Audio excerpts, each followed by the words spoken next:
హల్లెలూయా. దేవునికి మహిమ కలుగును గాక. ఆమేన్. ప్రభువైన యేసుక్రీస్తు నామంలో మీకందరికీ వందనాలు, శుభాలు. పరిశుద్ధ దినం, ఆరాధనా దినం. దేవుణ్ణి ఆరాధించువారు ఆత్మతో సత్యంతో ఆరాధింపవలనని దేవుని వాక్యం సెలవిచ్చిన రీతిగా మనల్ని మనం దేవునికి కనపరుచుకుందాం. పరిశుద్ధ దినం, ఆరాధనా దినం. దేవునికి మహిమకరమైన ఆరాధన సమర్పిద్దాం. కలిసి దేవుణ్ణి ఆరాధిద్దాం. దైవ సన్నిధి మనల్ని మనం దేవునికి కనపరుచుకునే ఈ సమయం ఎంతో విలువైన సమయం కనుక దేవుని మహాకృపను బట్టి దేవుని సమీపించి మహిమపరచడానికి దేవుడు కృప చూపాడు. అందును బట్టి దేవునికి కృతజ్ఞతలు. హల్లెలూయా. కలిసి దేవుణ్ణి ఆరాధిద్దాం. పాటల ద్వారా ఆరాధన ప్రారంభించుకుందాం. హల్లెలూయా. జీవితాంతము వరకు నీకే సేవ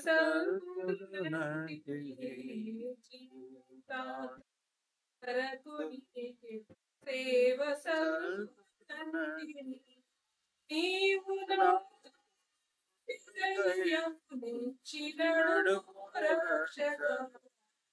జీవితాంతం వరకు నీకే సేవ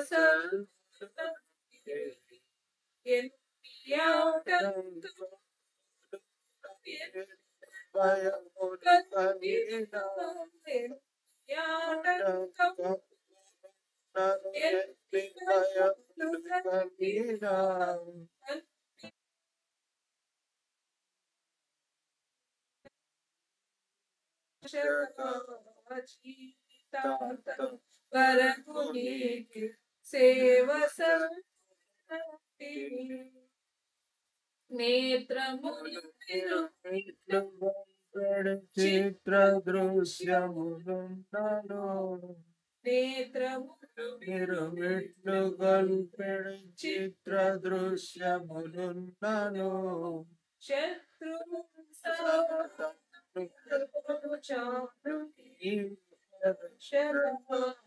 జీవితాంతం వరకు నీకే సేవ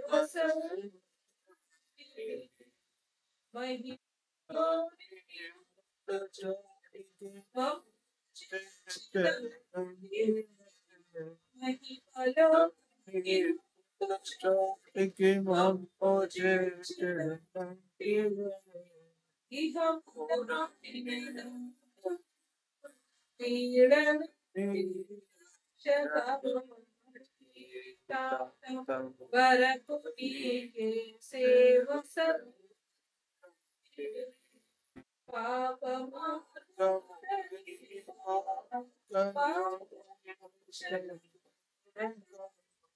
పాపమా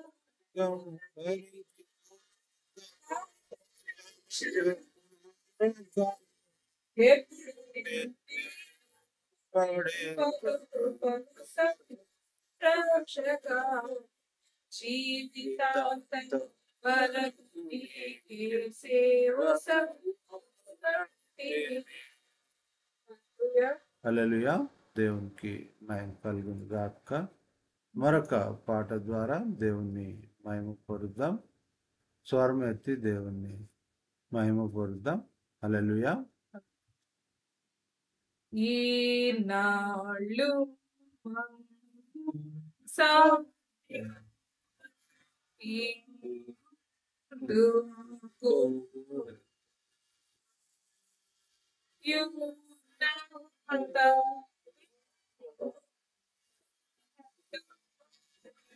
Your faith,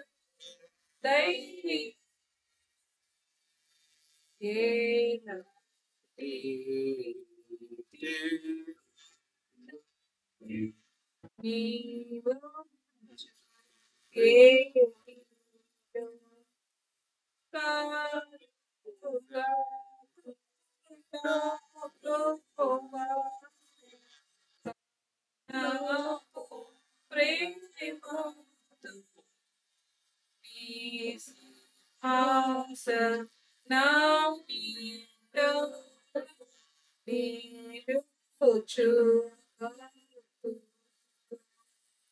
వాయోచిత బాగా జయించు ఆను చరపు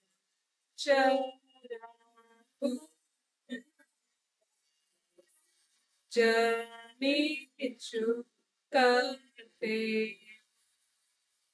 తరం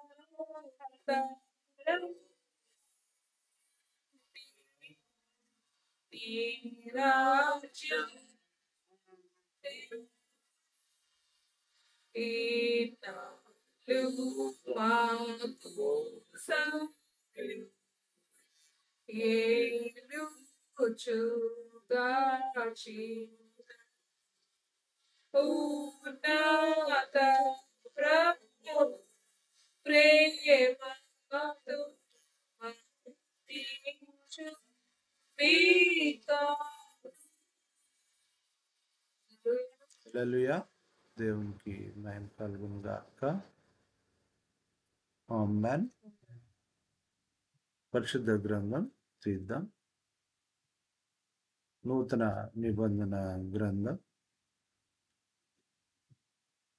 మొదటి యోహాను పత్రిక 5వ అధ్యాయం 4వ వచనాన్ని చదువుకుందాం. దేవుని యందు విశ్వాసము అన్న అంశంలో మనము మరొక దేవుని ఉపదేశాన్ని గమనిద్దాం. పరిశుద్ధ గ్రంథం నూతన నిబంధన గ్రంథం యోహాను మొదటి పత్రిక 5వ అధ్యాయం 4వ వచనం. Reverend G Persis Victor pastor గారు చదివి వినిపిస్తారు. ఆ తర్వాత పల్లవి వచనాన్ని మనం కొనసాగుదాం.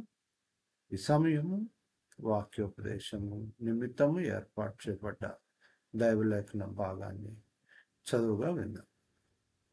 నేటి ధ్యానం నిమిత్తం ఏర్పాటు చేయబడిన వాక్య భాగము మొదటి యోహాను పత్రిక 5వ అధ్యాయము 4వ వచనం. The scripture portion for this hour of meditation is from 1 John 5th chapter 4th verse. దేవుని మూలముగా పుట్టిన వారందరూ లోకమును జయించుదురు. లోకమును జయించిన విజయము మన విశ్వాసమే. దేవుని పరిశుద్ధ నామమును బట్టి వాక్యము వినుచున్న మనకు దేవుడు తన జ్ఞానము వాక్యములోని సత్యము అనుగ్రహించును కనుక ఆమేన్. ఆమేన్. ఆమేన్. చేతులు ఎత్తేద్దాం. ఆమేన్. ఆమేన్. తలలోంచి కళ్ళు మూసుకున్నాం. పల్లవి వచనం పాట పాడుచున్నగా మనల్ని మనం దేవునికి కనపరుచుకున్నాం.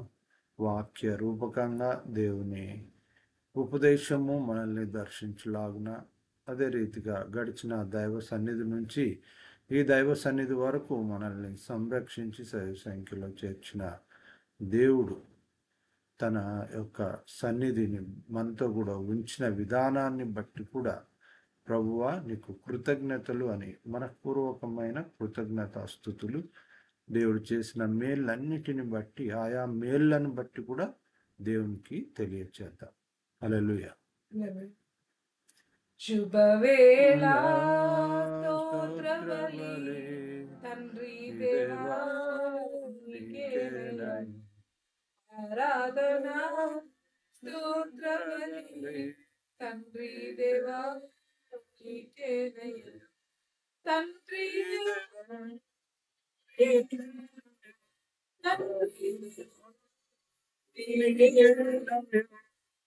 శుభవేళ స్తోత్రబలి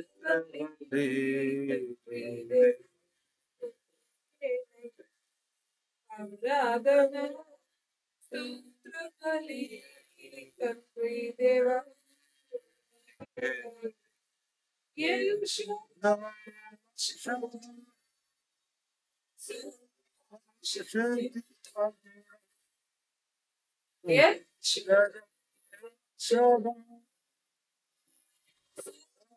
శక్తి శక్తి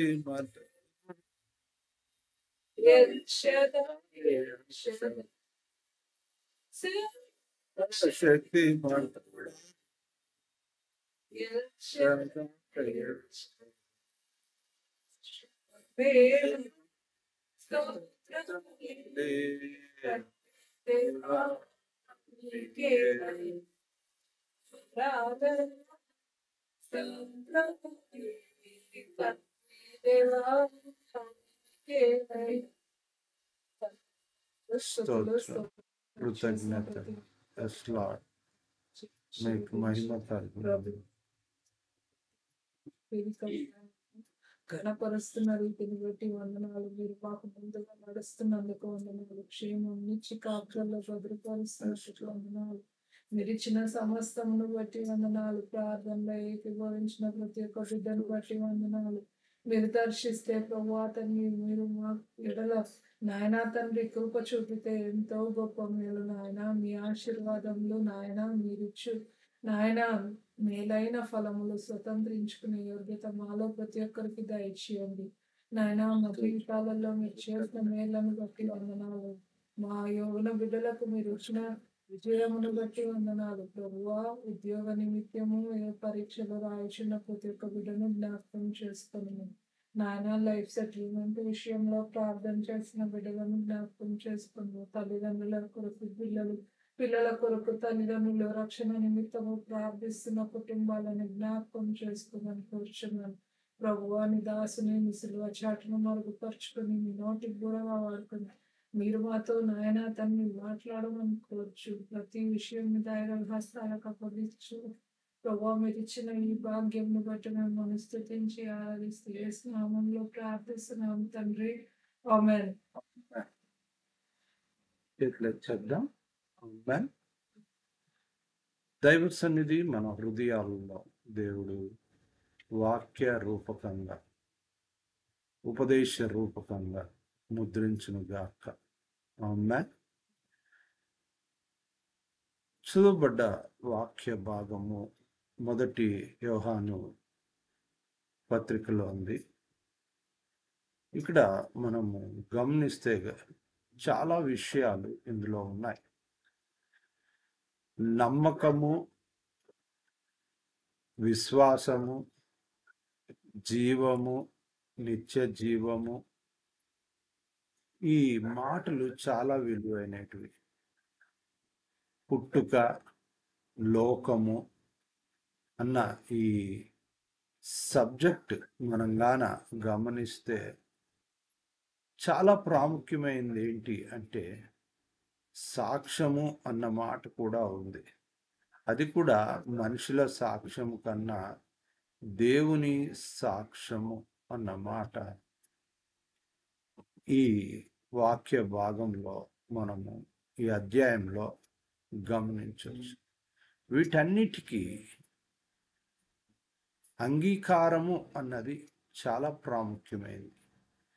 దేవుణ్ణి అంగీకరించటం, దాన్నే నమ్మకం కానీ విశ్వాసం కానీ దేవుని ఎడల మనము చూపుచున్న భక్తి కానీ ఇవి పరిపూర్ణమైన స్థితిలోనికి తీసుకొని రాబడతాయి. అందుకనే ఇక్కడ జీవము గలవాడు, జీవము లేనివాడు అన్న రెండు మాటలు రాయబడ్డాయి. జీవము కలిగి ఉండటం, దీనికి ఒక ప్రశ్న అనేది మనము గమనిస్తే గాన ఆ ప్రశ్న చాలా మనల్ని దేవుని ఆత్మ నడిపింపులోనికి, లోతైన అనుభవంలోనికి నడిపింపగలగాలి. ఏంటి ఆ ప్రశ్న అంటే, తన్ను భద్రము చేసుకొను. తన్ను భద్రము చేసుకొను అంటే సేఫ్ సైడ్లో తన్ను తాను ఉంచుకోవడం. మరి ఇప్పుడు మన జీవితం లేకుంటే మనలోని విశ్వాసము, నమ్మకము ఈ జీవము కలిగిన అన్న ఆ సబ్జెక్ట్లో మనం ఆలోచిస్తే అది నిత్య జీవము చేత భద్రపరచబడ్డదా అన్న ఒక ప్రశ్న. ఈ ప్రశ్నకు మనము జవాబు ఇవ్వటానికి ప్రయత్నం చేద్దాం. భద్రపరచబడ్డది అది అన్నది వాస్తవం కనుక దీనికి జన్మ అన్నది చాలా ప్రాముఖ్యమైనది. భద్రపరచబడ్డది అంటే ఏది భద్రపరచబడ్డది అంటే ఆ నిత్య జీవంలో భద్రపరచబడ్డది ఏంటిది అంటే పుట్టిన ప్రతి మనిషి యొక్క ఆలోచన విధానంలోని విశ్వాసం కానీ, నమ్మకం కానీ, సాక్ష్యం కానీ, జీవం కానీ, అంగీకారం కానీ ఇవి మనము ఏమిట్లోనికి తీసుకొని వెళ్తున్నాయంటే మనల్ని మనము భద్రము చేసుకునే రీతిగా నడిపిస్తున్నాయి. లోకము అన్నది ఎవరి చేతిలో ఉంది అన్నది మనము బాగా తెలిసిన వారు కాబట్టి ఇక్కడ దేవుని మూలంగా పుట్టిన వారందరూ లోకమును జయించుదురు. ఇప్పుడు లోకమును జయించాలి. ఇక్కడ మనం గమనించాలి, లోకమును జయించటము అన్న విషయాన్ని మనము గమనిస్తే ఆధ్యాత్మిక అనుభవము మనము కలిగి అది విజయం పదములో ఉండాలి అన్నది గ్రహించాలి. లోకమును జయించడము అంటే అలెగ్జాండర్ ద గ్రేట్ అని బిరుదు ఆయనకి. ఎందుకు అంటే ఆయన లోకాన్ని అంతా జయించాలి అన్న ఒక తపనతోని యుద్ధాలు చేశాడు ఆయన. ఆ విధంగా లోకాన్ని జయించటం కాదు, గమనించాలి. భద్రపరచబడటానికి కావాల్సిన విజయము, ఆ విజయమే విశ్వాసము అంటున్నాడు. నీవు విజయము పొందాలి అనుకుంటే ఏం చేయాలి అన్నది చాలా ప్రాముఖ్యమైన మాట. ఈ అధ్యాయాన్ని మొత్తం మనము చాలా జాగ్రత్తగా చదవాలి, మొదటి నుంచి చివరి వరకు. కనీసము 2-3 సార్లు చదివితే బాగా మనకు అర్థమవుతుంది. దేవుని యొక్క ఆ నడిపింపు మన జీవితాల్లో ఒక గొప్ప విజయాన్ని అనుగ్రహిస్తుంది. అందుకని ఆ విజయము అన్న మాట మనం చదువుకున్న 4వ వచనంలోని దేంట్లో విజయం అంటే లోకమును జయించిన విజయము. ఏంటిది అది అంటే ఏదో నేను ఈ ట్రోఫీ గెలిచాను, ఈ డిగ్రీని సంపాదించాను, నేను ఈ ఉద్యోగాన్ని నేను పొందుకున్నాను అన్న విజయము మనకు ఐడియా ఉంది. కానీ నిత్య జీవంలో భద్రపరచబడ్డ జయ జీవితము ఏ దినమన్నా మనము ఆలోచించామా? అందుకనే ఆ 4వ వచనంలో ఏమంటున్నాడంటే గ్రంథకర్త, మన విశ్వాసమే లోకమును జయించిన విజయము అంటున్నాడు. ఇది ఎలా వస్తుంది? ఈ జయము అనేది ఎలా వస్తుంది అంటే దేవుని మూలముగా పుట్టడము ద్వారా వస్తుంది. ఇక్కడ మనం గమనిస్తే గాన లోకము జయించిన వాడు మరి ఎవడు? 2వ ప్రశ్న. అంటే ఈ విజయాన్ని ఎవరు పొందుకుంటారు అన్నది చాలా ప్రాముఖ్యమైనది. ఈ రెండో ప్రశ్నకు జవాబు ఏంటి అంటే, యేసు దేవుని కుమారుడని నమ్మువాడు తప్ప ఈ లోకంలో జయించిన వాడు ఎవడు లేడు. అంటే నువ్వు నీవు ఇక్కడ మనం మళ్ళీ ఒకసారి గుర్తు చేసుకోవాలి. ఏంటి అంటే, నీ యొక్క ఆధ్యాత్మిక ప్రయాణం అది లోకంలో నిత్య జీవం చేత భద్రపరచబడిందా, భద్రము చేసుకొనబడిందా అన్న సబ్జెక్ట్లో మనం చూస్తున్నాం ఇది నా వాక్యాన్ని. కాబట్టి అక్కడ మనం గాన గమనిస్తే లోకము జయించిన వాడు ఎవడు అన్నప్పుడు యేసు దేవుని కుమారుడని నమ్మాలి. ఇక్కడ ప్రశ్నలు దండిగా ఉంటాయి. లోకంలో అందరికీ అన్నీ అర్థం అవుతాయి, కానీ ఈ రెండు మటుకు అర్థం కాదు. యేసు ప్రభు యెహోవా అనేది మటుకు దేవుడు ఒక్కడే కదా, తండ్రికి మళ్ళా కొడుకు ఎక్కడి నుంచి వచ్చాడు అని ఒక సందర్భం వాళ్ళల్లో మనసులో ఒక అనుమానం కానీ, లేకపోతే రెండు వేరు అన్న రూపాలు అన్నవి వేర్పడి ఉంటాయి. ఇంకా ఎక్కువగా ఆలోచించి తెలివైన జవాబు ఏంటి అంటే, ఇంకా మూడు వేరు అంటారు. ఏంటి అంటే, దేవుడు, దేవుని కుమారుడు, ఆత్మ అన్న మూడు మాటలు గమనించాలి మన జీవితంలో. ఈ జీవితాన్ని ఒక అద్భుతమైన నడిపింపు కలిగి ఉంది. అది దైవ శక్తి చేత, అదే దేవుడు అన్న మాట, తండ్రి అయిన దేవుడు అంటాం, అది నడిపింపబడుతుంది.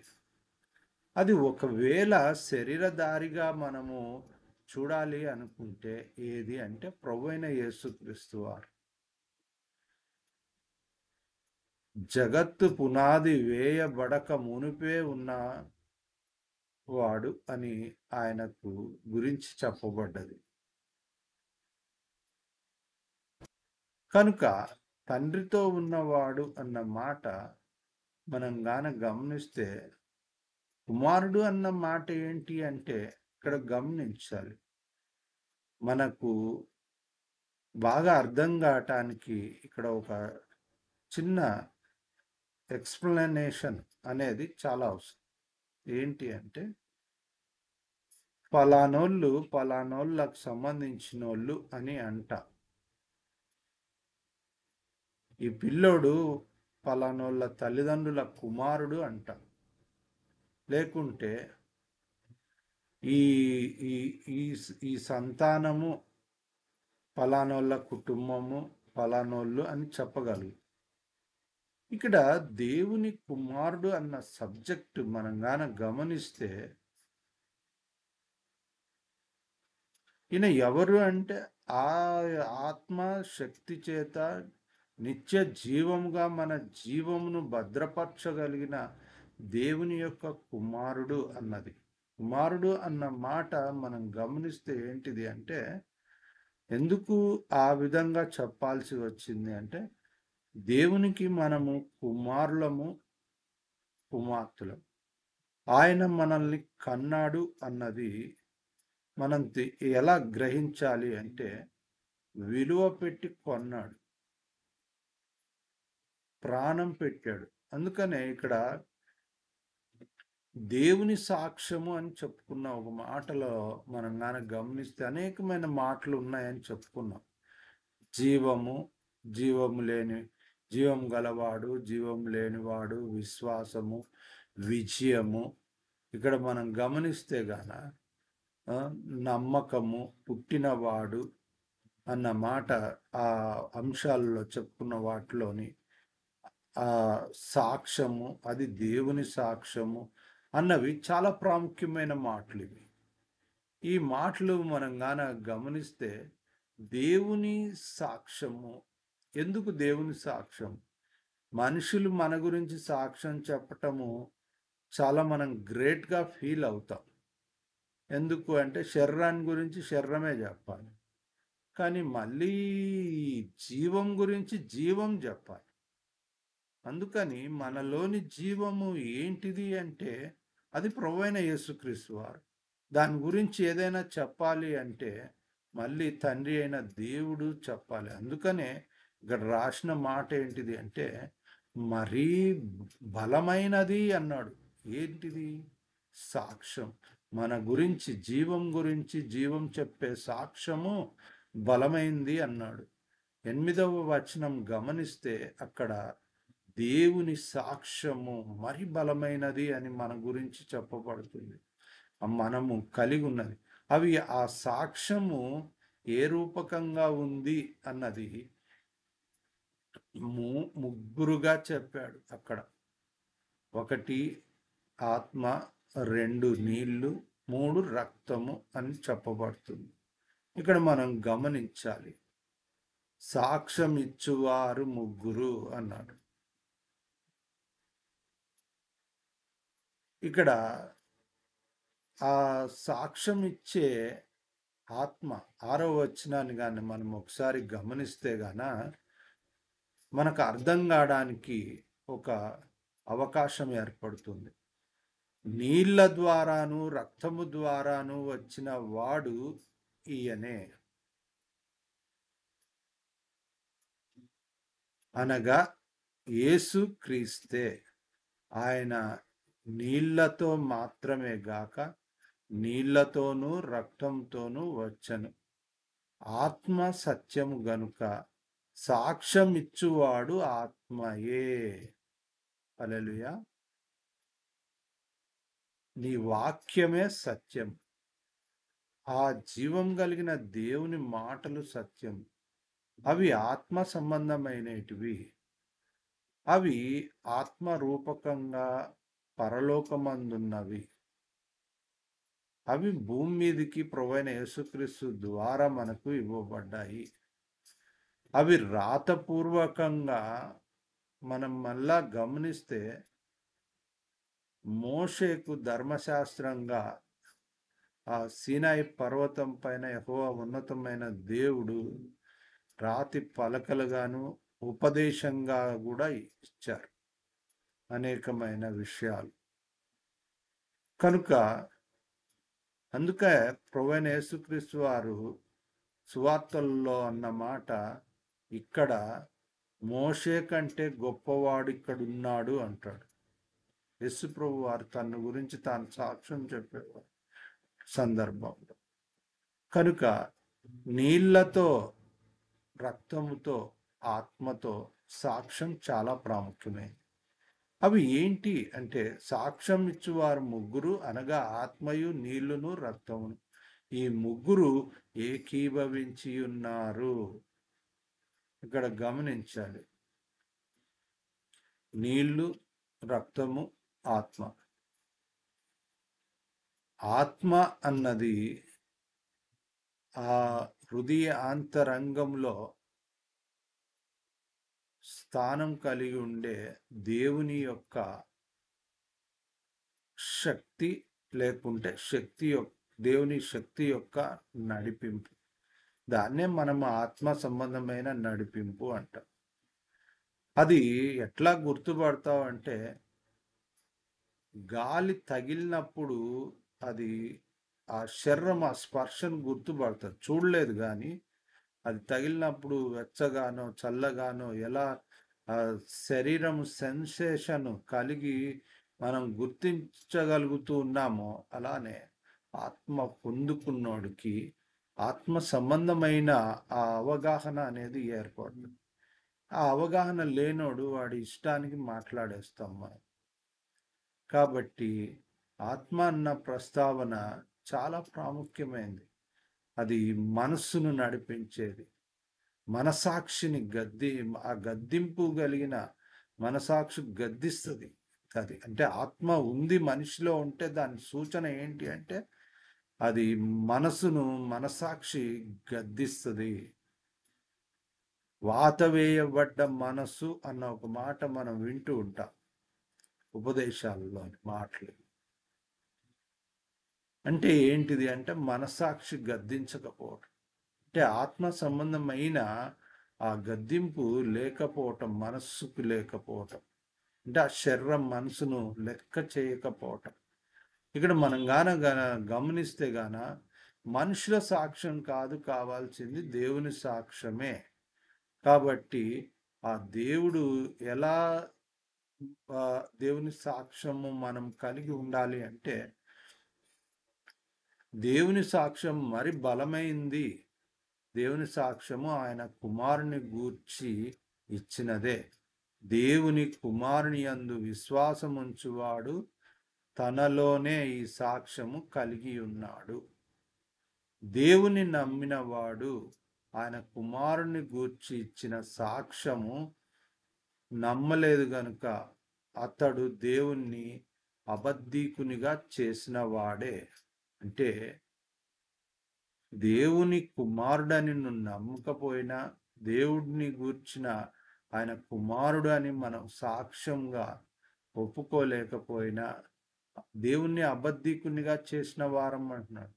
మరి అబద్ధీకుడు ఎవడు అంటే, యేసు నామమును, యేసు దేవుని కుమారుడు అన్న ఆ విషయాన్ని ఒప్పుకోని జీవితం. నేను చెప్తున్న మాటలు కాదు. యోహాను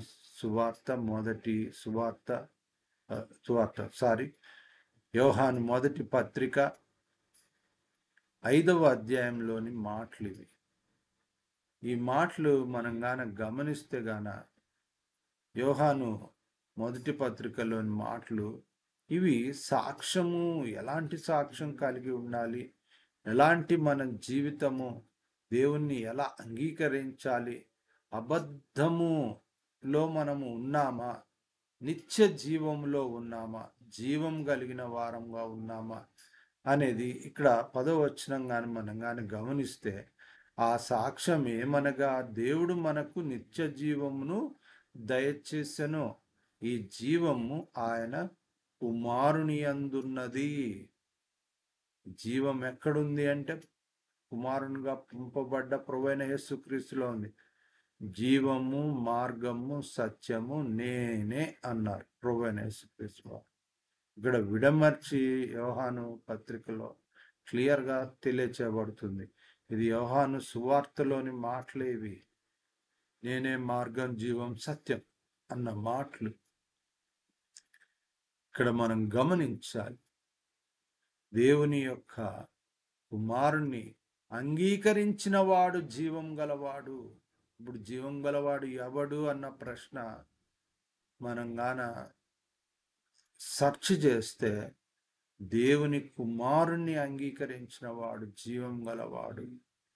అక్కడ నెగటివ్ సోర్స్ అక్కడ ఏంటి అంటే, నువ్వు అంగీకరించకపోతే జీవం లేని వాడవన్నది చెప్పబడుతుంది.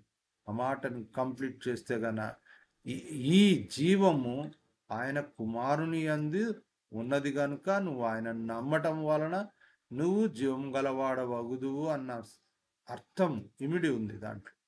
కనుక దేవుని కుమారుణ్ణి అంగీకరింపని వాడు జీవము లేని వాడే.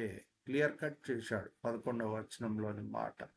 కనుక ఈ మాట జీవము అన్నది ప్రభువైన యేసుక్రీస్తు ద్వారా మనకు ఆ నిత్య జీవంలో భద్రపరచబడ్డ నడిపింపు ఆయన్నే విశ్వాసము, ఆయన యందు, ఆయన నామమందు విశ్వాసము ద్వారా అది మనకు పరిపూర్ణతలోనికి, సంపూర్ణతలోనికి, సర్వసత్యంలోనికి నడిపింపబడుతుంది. 12వ వచనంలోని మాట గమనిద్దాం. వాక్యం ముగించే ముందు దేవుని సన్నిధి మన హృదయాల్లో జీవంగా ముద్రింపబడాలి. దేవుని వాక్యము హృదయంలో జీవంగా ముద్రింపబడాలని చాలాసార్లు ప్రతి ఉపదేశం ముందు మనం చెప్పుకుంటుంటాం. ఆ జీవం ఏంటిది అంటే, ప్రభువైన యేసుక్రీస్తు వారు మనకు ఉపదేశించిన ఆ దేవుని యొక్క సర్వసత్యం. అది సాక్ష్యరూపకంగా 3 సాక్ష్యాలుగా మనం గమనిస్తే, నీళ్లు, రక్తము, ఆత్మ అన్నాడు. నీళ్ళ ద్వారా మనము బాప్తిసం తీసుకుంటున్నాం. ఆయన శరీర రక్తములలో మనం పాప క్షమాపణ మనము అంగీకారము, పాపక్షమాపణ, ఆత్మ నడిపింపు. ఇవి 3 సాక్ష్యానికి నీవు నీ యొక్క విశ్వాసంలోని ఆ నడిపింపులోని దేవుని యొక్క అడుగులు ఏంటి అంటే బాప్తిసము ద్వారా దేవుణ్ణి అంగీకరించుట. దేవుణ్ణి అంగీకరించిన వాడవు ఆయన శరీర రక్తములు, అందుకే రక్తము సాక్ష్యం ఇస్తున్నదని. ఎవరి రక్తం అది? బలి పశువుల యొక్క రక్తంగా ప్రభువైన యేసుక్రీస్తు వారు సిలువలో అర్పింపబడ్డ ఆ రక్త ప్రోక్షణ ద్వారా మనకి పాపక్షమాపణ, శరీర రక్తముల ద్వారా మనకు పాపక్షమాపణ. ఈ విధంగా మనము 2 సాక్ష్యాలు కలిగి ఉన్నాం. ఏంటిది? బాప్తిసము నీటి ద్వారా తీసుకుంటున్నాం కాబట్టి నీటి సాక్ష్యము, ఆయన రక్తము ద్వారా అంటే ఆయన శరీర రక్త ప్రోక్షణలలో పవిత్రపరచబడ్డ అనుక్షణం అనుదినం ప్రభు శరీర రక్తంలో పాల్పంపులు పడు. ఈ 2 మళ్ళీ 3వది ఏంటిది అంటే ఆత్మయే సాక్ష్యం ఇస్తున్నది. అంటే ఆత్మ చేతన ఎందరు నడిపింపబడుదురో వారు దేవుని కుమారులు అనబడుదురు అని దేవుని వాక్యంలో రాయబడ్డ మాట. కనుక ఆ నడిపింపు దేవుని కుమారులు కుమార్తెలుగా తీర్చబడుతుంది. అందుకే 12వ వచనాన్ని చూద్దాం. దేవుని కుమారుని నామమందు విశ్వాసముంచు మీరు నిత్య జీవము గలవారని తెలుసుకున్నట్లు నేను ఈ సంగతులను మీకు వ్రాయిచున్నాను. హల్లెలూయా. ఇక్కడ దేవుడు తన యొక్క ఉపదేశాన్ని క్లియర్ కట్ చేశాడు. తన యొక్క మాటను, ఉద్దేశాన్ని అక్కడ రాస్తున్నాడు. విశ్వాసముంచు మీరు అన్నాడు. అంటే ఆయన నామమందు ప్రభువైన యేసుక్రీస్తు. మొదటి వచనాన్ని ఒకసారి గమనిస్తే క్లియర్ కట్గా ఇంకా మనము క్లారిఫికేషన్లోకి వెళ్ళచ్చు. యేసే క్రీస్తై ఉన్నాడని నమ్ము ప్రతివాడు దేవుని మూలంగా పుట్టి ఉన్నాడు. ఇక్కడ ఈ మాట మనం గాన గమనిస్తే యేసే క్రీస్తై ఉన్నాడు. ఇది ఇట్లా కలిపి చదివితే చాలా మనకు ఏముంది దీంట్లో అనిపిస్తుంది. కానీ దీన్ని కొద్దిగా విడగొట్టి చదవాలి. ఎలా అంటే యేసు అన్నది ఇక్కడ మనం గమనించాలి. క్రీస్తు అన్నది మెస్సయ్య గురించి చెప్పబడ్డ మాట. యేసు అన్న మాట రక్షకుడు, మన కొరకు శరీరాన్ని ధరించి మన కొరకు ఆ శరీర రక్తములను అర్పింపబడ్డది ప్రభువైన యేసుక్రీస్తు రక్షకుడు మన కొరకు. అందుకని ఆ రక్షకుడు ఎవరు అంటే ప్రభువైన యేసుక్రీస్తు. ఆ నామము ఏంటిది అంటే యేసు ప్రభు. ఎందుకు అంత శక్తి కలిగినది? అది ఆత్మ చేత, రక్తము చేత, నీళ్ల చేత మనకు సాక్ష్యంగా అది తీర్చిదిద్దబడుతున్న దేవుని సాక్ష్యం బలమైందిగా మనలో అది నిత్య జీవంలో భద్రపరచబడిన జీవితానికి నాంది అన్నది మనం గమనించాలి. కనుక యేసే క్రీస్తై ఉన్నాడని నమ్ము ప్రతివాడు. విశ్వాసము ఎలా ఉండాలి? ప్రభువైన యేసుక్రీస్తును నమ్మటము అన్నది నీటి ద్వారా, బాప్తిసము ద్వారా. కానీ నువ్వు క్షమింపబడ్డ ఆయన శరీర రక్తములలో యేసే క్రీస్తు అన్న మాట ఇది ఆల్ఫా ఒమేగా అన్న సబ్జెక్ట్. ఇది ఏంటిది? ఇది ఆల్ఫా ఒమేగా అంటే దేవుడు ఆదియు అంతమునై ఉన్నాడు. ప్రారంభమును ముగింపును మనం గాన గమనిస్తే ముగింపు అన్నది క్రీస్తు, అంటే అభిషక్తుడు. ఈయన మెస్సయ్య, తిరిగి రానన్నాడు. ఒకసారి వచ్చాడు ప్రభువైన యేసుక్రీస్తుగా. ప్రాణమును ఆయన శరీర రక్తములను బలియాగంగా అర్పించాడు. ఆయన నామమును బట్టి విశ్వసించి బాప్తిసం నీటి ద్వారా మనము ఆయనను అంగీకరించిన బిడ్డలమైతే ఆయన శరీర రక్తములలో పాల్పంపులు పొందుతున్నప్పుడు పాప క్షమాపణ, వాటి ద్వారా పరిశుద్ధులుగా, నీతిమంతులుగా తీర్చబడ్డ, ముద్రింపబడ్డ జీవితం. అందుకనే అక్కడ రాసిన మాట నిత్య జీవములో నువ్వు ఏమిట్లో భద్రపరచబడతావు, నిన్ను నీవు భద్రపరచుకోవాలి అన్న మాట మనం కానీ గమనిస్తే ప్రారంభంలో చెప్పుకున్న మాట మనము భద్రపరచబడాలి. తన్ను భద్రము చేసుకొనును. గనుక దుష్టుడు వాణ్ణి ముట్టడు. అంటే నిత్య జీవములో మనం భద్రపరచబడినట్లయితే, ఇప్పుడు ఆ భద్రత అన్నది ఎ- ఎప్పుడు అది ఫైనలైజ్డ్ అంటే దాని ముగింపు అంటే క్రీస్తు అన్న ఆల్ఫా ఒమేగా అన్న మాట. ఆల్ఫా అన్నది ప్రారంభము, ఒమేగా అన్నది చివరి మాట.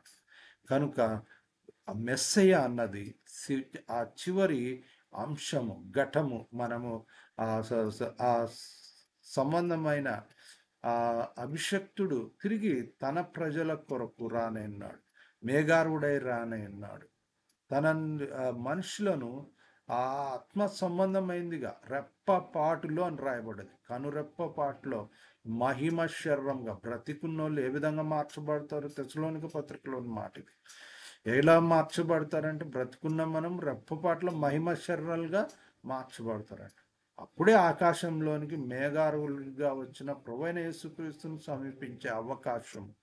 కనుక ఇక్కడ నువ్వు నీ యొక్క విశ్వాసమును, బాప్తిస అనుభవములో ఒక విశ్వాసము, నీవు యేసు ప్రభువును నమ్మి ఆయన శరీర రక్తములలో పాప విమోచనలో పరిపూర్ణమైన ఆత్మ యొక్క సాక్ష్యము, దేవుని సాక్ష్యం బలమైంది అన్న అనుభవంలో యేసు క్రీస్తే అయి ఉన్నాడు అన్న నమ్మకం. కనుక దేవుని మూలంగా పుట్టినవాడు క్రీస్తు. యేసే క్రీస్తు తిరిగి రానన్నాడు, విమోచించి తన ప్రజలను తన యొక్క సన్నిధిని. అది ఎందుకు అంటే భద్రపరచబడ్డది నిత్య జీవం. కనుక వారిని ఖచ్చితంగా ఆయన మహిమ శరీరంగాన, పునరుత్థానంగాన ఏ విధంగా నువ్వు భద్రపరచబడుతూ ఉన్నావు అనేది చాలా ప్రాముఖ్యం. కనుక ఇక్కడ మనం గమనించాల్సిన ప్రాముఖ్యమైన విషయం ఏంటిది అంటే, లోకమును జయించావా, జీవం గల వాడవా అన్నది చాలా ప్రాముఖ్యమైనది. అట్లయితే దేవుని మూలంగా జన్మించిన జీవితం లోకమును జయించిన విజయమే. ప్రభువా, నీవు నాకు అలాంటి ఆ దేవుని మూలంగా పుట్టిన అనుభవము, నడిపింపు, లోకమును జయించిన అనుభవం నాకీ అన్న బిడలు తల్లోంచి కళ్ళు మూసుకుందాం, ప్రార్థనలో ఏకీభవిద్దాం. వాక్యం హృదయంలో జీవంగా ముద్రింపబడటానికి దేవుడు సాయం చేయను గాక. విని విడిచిపెట్టువారు కాక, విని గ్రహించి నెరవేర్చి దేవుని కుమారులుగా తీర్చబడినట్టు దేవుడు సాయం చేయను గాక. తల్లోంచి కళ్ళు మూసుకుందాం.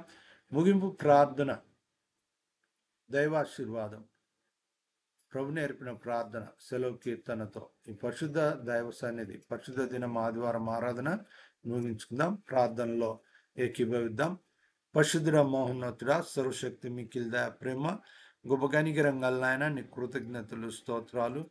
నా నోటి మాటలు మా అందరి హృదయ ధ్యానం మీకు అంగీకారకృతమగును గాక. నాయన యేసు రక్తం ప్రోక్షిస్తున్నాం, దయించి అగ్ని ఆత్మ వాక్కు విడుదల చేస్తున్నాం. పరిశుద్ధుడమైన దేవుడు ప్రభువా, మీ నామం యందు నాయన ఒప్పుకోలు, బాప్తిస అనుభవం, నీటి ద్వారా నాయన సాక్ష్యమును నాయన ప్రారంభించిన దేవుడు నాయన, ఆ అడుగులలో ప్రభువా మీరు తీర్చిదిద్ది, ప్రభువు మీరు అర్పించిన మీ శరీర రక్తముల ద్వారా నాయన ఆ రక్తం యొక్క సాక్ష్యము నాయన బలమైంది. దేవుని యొక్క రక్త ప్రోక్షణలో పరిశుద్ధులు, పవిత్రులుగా, నీతిమంతులుగా భూమి మీద తీర్చిదిద్దబడి అది నిత్య జీవములో భద్రపరచబడ్డ జీవితంగా ఆత్మ బలమైన సాక్ష్యం, మూడవ సాక్ష్యం ఆత్మయే సాక్ష్యం ఇచ్చు, అది దేవుని సాక్ష్యంగా తీర్చిదిద్దారు. మీకు కృతజ్ఞతలు. అలాంటి బలమైన సాక్ష్యం కలిగి జీవితమును విశ్వాసము ద్వారా నాయన జీవము కలిగిన కుమారులు, కుమార్తెలుగా నిత్య జీవము చేత భద్రపరచబడిన నీ కుమారులు, కుమార్తెలుగా నాయన అలాంటి నడిపింపు కలిగి వాక్యం వింటున్న ప్రతి బిడ్డ నాయన గ్రహింపు, వివేచన నాయన చివరి వచనాల్లో చెప్పబడ్డ నాయన గొప్ప ఆ నడిపింపు, వివేకము, వివేచన కలిగి జీవించటానికి దుష్టుడు ముట్టకుండునంతగా నాయన భద్రపరచబడటానికి నీ కృపాని బిడ్డలకు అనుగ్రహించండి. నాయన జీవంలో ముద్రించండి. నాయన జీవం కలిగిన నీ కుమారులు, కుమార్తెలుగా వాక్యము చేత నాయన సాక్ష్యమిచ్చు నీళ్లు, రక్తము, ఆత్మ అన్న ఆ బలమైన నడిపింపులో నాయన ముద్రింపు పట్టడానికి సాయం చేయండి. నాతో మీరు మాట్లాడిన మాటలను బట్టి కృతజ్ఞతలు. నా నోటి మాటలు మందరి హృదయ ధ్యానము మీకు అంగీకారకృతమవును గాక. ఈ సన్నిధిని బిడలు దర్శించి నాయన ప్రార్థిస్తున్న బిడలు, కన్నీళ్లు గారుస్తున్న బిడలు, అస్వస్థ అనారోగ్యంతో ఉంటున్న బిడలు, నీవే మా దేవుడు అంటున్న బిడలు మీరు దర్శించండి. మీరు దేవుడవైన ప్రభువు రక్షకుడు అని విశ్వసించి మీ యందు తమ జీవితమును, విశ్వాసమును, మనస్సును, నమ్మకమును ఉంచి కొనసాగిస్తున్న ప్రతి బిడ్డను మీరు దర్శించండి, దీవించి ఆశీర్వదించండి, విజయాలుగా నడిపించండి, సమకూడు మేలు జరిగించండి, అవసరతలు అక్కర్లు తీర్చండి, ఇరుకులు ఇబ్బందులను తీసివేయండి, సమకూడు మేలు జరిగించండి. చేసిన మేళ్ళను బట్టి కృతజ్ఞతలు. బిడ్డలను మీరు జ్ఞాపకం చేసుకోనండి, ముట్టి తాకి స్వస్థపరచండి, మంచి ఆరోగ్య ఐశ్వర్యం, ఆయుష్, ఆత్మ బలం మెండు దయచేయండి. విద్య, ఉద్యోగం, లైఫ్ సెటిల్మెంట్, చేతి పని, కష్టార్థం నూరంతులు ఫలింపచేయండి. అకాడమిక్ ఇయర్ ప్రారంభిస్తుండగా చదువుకుంటున్న బిడ్డలను, ప్రతి బిడ్డను, ప్రతి అకాడమిక్ ఇయర్ని ప్రారంభిస్తుండగా మీరు మీ సన్నిధోడుగా ఉంచండి. మంచి ఈ అకాడమిక్ ఇయర్ అంతట్లో మంచి జ్ఞానం, మంచి వినయ విధేయతలు, భయభక్తులు నీ బిడ్డలకు అనుగ్రహించండి. వారి క్షేమము, విద్య, ఉద్యోగం, లైఫ్ సెటిల్మెంట్, చేతి పని, కష్టార్థంగా మీరు నూరంతలు ఫలింపచేయండి. రాకపోకలు, ప్రయాణాలు, డ్రైవింగ్, స్కూలు, కాలేజీ, విద్య, ఉద్యోగం, లైఫ్ సెటిల్మెంట్ మీరు జ్ఞాపకం చేసుకోనండి. సమకూడు మేలు జరిగించండి, క్షేమం, ఆశీర్వాదం దయచేయండి. అగ్నిదూతలు, దేవదూతలకు కావలి నడిపింపును మీ విడలకు తలంపు, క్రియ, ఆలోచన నడిపింపు అంతట్లో, అడుగులో సమయం, తలం, క్రియ, ఆలోచన నడిపింపు అంతట్లో కావలి కంచుగా ఉంచండి.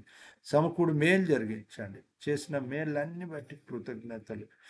ఈ అకాడమిక్ ఇయర్ అంతట్లో కావాల్సిన ఆరోగ్యము, బలము, ఆయుష్, ఆత్మ నడిపింపు నీ బిడ్డలకు దయచేయండి. నీ సన్నిధి తోడుగా ఉంచండి, సమకూడు మేలు జరిగించండి. మీ సన్నిధి నీ బిడ్డలను మంచి విద్యలోను, మంచి ఉద్యోగంలోను, మంచి కుటుంబ వ్యవస్థలో వివాహం చేత కట్టబడటానికి నీ కృపను బిడ్డలకు అనుగ్రహించండి. నీ సన్నిధి తోడుగా ఉంచండి, సమకూడు మేలు జరిగించండి. చేసిన మేళ్ళన్ని బట్టి కృతజ్ఞతలు. తిరిగి ఇలాగూ మిమ్మును సమీపించి మయంపరచు పర్యంతం సంరక్షించే సంఖ్యలో చేర్చు, విజయులుగా ఆశీర్వదించు, సమకూడి మేలు జరిగించు. చేసిన మేళ్ళన్ని బట్టి కృతజ్ఞతలు. తిరిగి ఇలాగూ మిమ్మల్ని సమీపించి మయంపరచు పర్యంతం సంరక్షించే సంఖ్యలో చేర్చు, విజయులు నడిపించు, సమకూడు మేలు జరిగించు. కన్నీళ్లు దాటిపోని దేవుడు, ప్రార్థన దాటిపోని దేవుడు, ప్రభువాని సన్నిధి నీవే మా దేవుడు అంటున్న బిడల ఎడల దహించ అగ్ని స్వరూపమైన దేవునిగా అనుక్షణం తరతరములు సదాకాలము నీవు దేవునిగా కొనసాగుమని, మహిమ పొందమని, నిబిడలను విజయాలుగా ఆశీర్వదించమని యేసు నామములో ప్రార్థన చేస్తున్నాం తండ్రి, ఆమేన్. చేతులు ఎత్తి చెప్తాం, ఆమేన్. దైవాశీర్వాదం, తండ్రి, కుమార, పరిశుద్ధాత్మ దేవుని సకలాశీర్వాదం, ఐశ్వరం, సన్నిధి, సావసం, తోడు, నీడ, కాపుదల, ఉన్నతమైన దేవుని ఆశీర్వాదం సుధాకాలం వాక్యం విని గ్రహించి నెరవేర్చి దేవుని మహింపరచు ప్రతి బిడ్డకు దేవుని ఆశీర్వాదం సుధాకాలం తోడెండును గాక. ఆమేన్. చేతులు ఎత్తి చెప్తాం, ఆమేన్. ప్రభు నేర్పిన ప్రార్థన.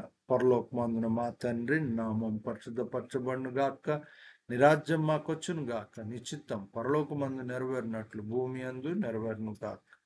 నేడు మాకు కావాల్సిన అందినాహారం మా దయచేయండి. మా రుణస్తులను మేము క్షమించున్న ప్రకారం మా రుణం క్షమించు, మేము శోధనలో తెక్కి తప్పించు. ఎందుకంటే రాజ్యం, బలం, మహిమ నిరంతరం నీవు నావు తండ్రి, ఆమేన్. చేతులు ఎత్తుదాం, ఆమేన్. సెలవు కీర్తనతో దైవ సన్నిధి పరిశుద్ధ దినం ఆరాధన ముగించుకుందాం. ఆశీర్వాదంబుల్ మా మీద వర్షింపచేయుమిషా, ఆశతో నమ్మియున్నాము నీ సత్య వాగ్దాతము. ఈ